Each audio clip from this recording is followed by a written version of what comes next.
What's up, my lady loves? My name is Drago, and welcome back to another video. Now, in this video is another car topic, and it's some car news. Now, in this one, we're going to be talking about, or Rob Freddy is going to be talking about, I'm going to give my opinion to it after the video. It's going to be 9 minutes, so make sure you have some popcorn or some cereal nearby so you can watch it.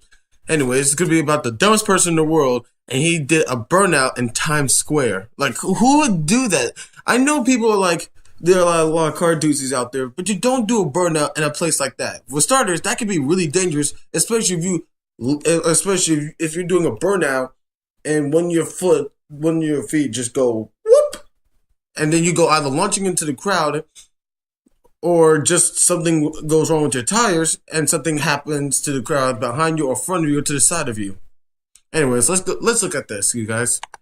What's up, everybody? Rob Ferretti here, and today I'm going to talk about the dumbest person on the planet. I was going to say the dumbest person in New York, but I'm going to go to the dumbest person on the planet, and it's not Jimbo. Jimbo's shaking his fist behind the camera thinking I was talking about him. It's not, and this doesn't even work. I don't even know why it's here.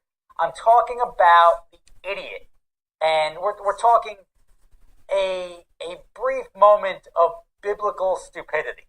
Right? And it's not like a guy doing pull-ups off the side of a building and falls to his death, because that's a predictable outcome. We're talking about the guy in the Mercedes-Benz who just ripped a burnout in Times Square. And you could leave it at that, right? That's where it's like, all right, that's pretty stupid, but I get the thrill-seeking and everything like that. I've done burnouts in Times Square. It's times have changed. When I did my burnout in Times Square last time, I mean, we're talking many years ago, probably back when I had the Cobra R, I did a burnout in Times Square. I got pulled over with a cop with a flashlight. You're in Times Square. You're not going anywhere. If a cop comes up to you, you're done. So anyway, I talked my way out of that. Different story. This guy does a burnout in Times Square, and I'm going to dissect this a little bit. Does a burnout in Times Square, which was pretty pathetic, just to be fair. It was a one-wheel peel. And this guy then has a cop stop in front of him. That's where everybody should start clapping and you get your ticket and you go on your merry way. No. That's where idiot brain kicked in and was like, let me run over the cop. Because I'm in Times Square. So let's just do this. Let's just say Times Square is possibly one of the worst places to do a burnout other than the front lawn of the White House. Like, that's probably a little worse. Front lawn of the White House, you may get hit by a missile or something like that. Times Square, really bad spot. There is no escape plan from Times Square in which you don't go to jail. Just simple as that. You make it out, but there is no escape plan from Times Square in which you don't go to jail. There is no, I'll just make a right or a left. It's the only way that guy got out. And let's take this video piece by piece here. Does burn out. Cop tries to stop him, runs over cop, and then to get through traffic, which it's Times Square, there's always traffic regardless of what time you're there, this guy decides to say, like, oh shit, there's too many cars on my side of the road, there's too many cars on the other side of the road, I'll just go in between them. And he double yellow lines, side-swiping a dozen cars on his way out.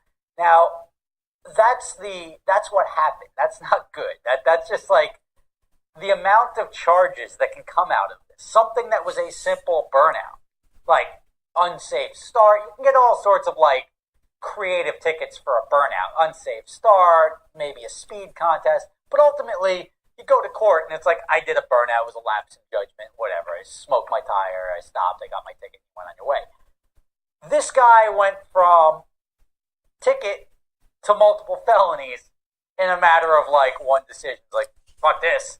Now, we'll get into the filmer, because the filmer posted this, and doesn't seem to be the brightest guy either, because like, oh my god, people are taking my footage, and I'm like, that's what happened. He didn't watermark, he didn't do anything like that. Well, I just want to let you know, I did not know this guy. I don't know who was driving the Benz. I think he did, because it's just way too perfect that he was filming this. Then he films the other cars. It's not, this was much more of a, if I had a filmer filming something and they were trying to establish stuff, not just a guy who's like, oh, cool. If you don't know what's going to happen next, you sit there and you videotape just the car that's smoking its tires and everything like that. That's what a normal person would do. If you were there filming somebody that you probably know or are there to film, you would then shoot it the way he shot it. So he shot this video, and he was on a skateboard, I believe, an electric longboard or something. That's why it was so smooth. Everyone's like, this guy deserves an award. How he's going so much faster than the cops. The cops are running out of breath. This guy had some form of mechanical assistance to move along, which is why it was such a steady shot. It was well filmed, by the way, for what it was. It was a very engaging clip. I am saying that this guy knew exactly who was in the Benz. I am saying he was...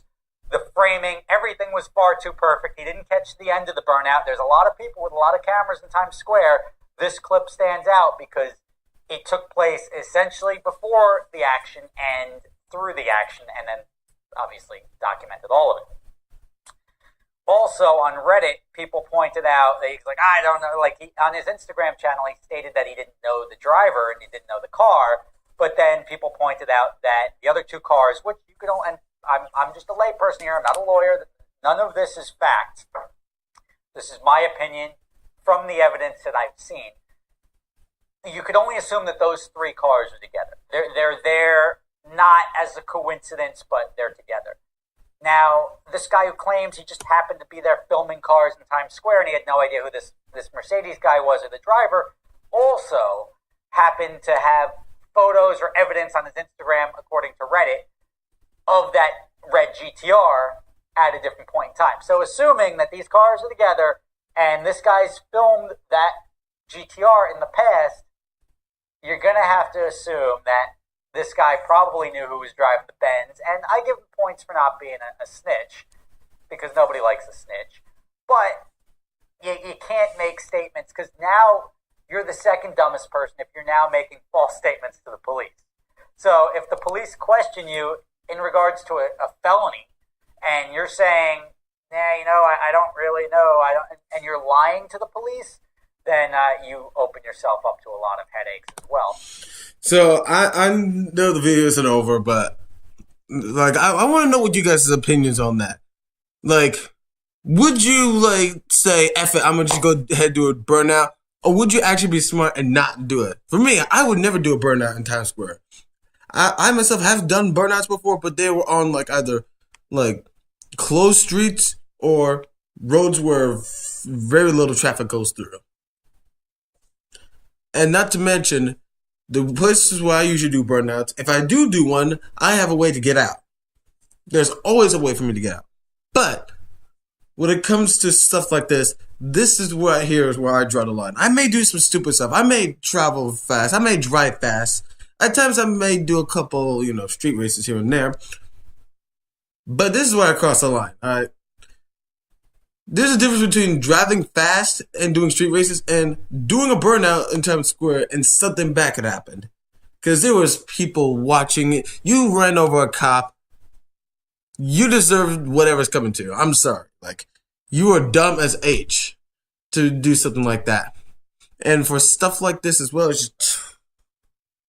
It boggles my mind. Why would you do a burnout in the most congested places in the world? That place is so congested, you can't even flick a burger without somebody saying, hey, gotcha, I got you, I see you. So, it's weird, you guys. Let me know in the comment section down below if you guys will either do a burnout or would you guys actually follow the rules and stay safe. Anyways, guys, that's it for this video. If you guys want to see the rest of Rob Ferretti's video, I'll leave a leave the video link in the description, and I'll also link Rob Ferretti to his video. So thank you guys for watching. Hope you guys enjoyed. Remember to like, comment, subscribe if you guys did enjoy the video. And as always, I'll see all you guys in the next video. Take care, everybody. Peace out.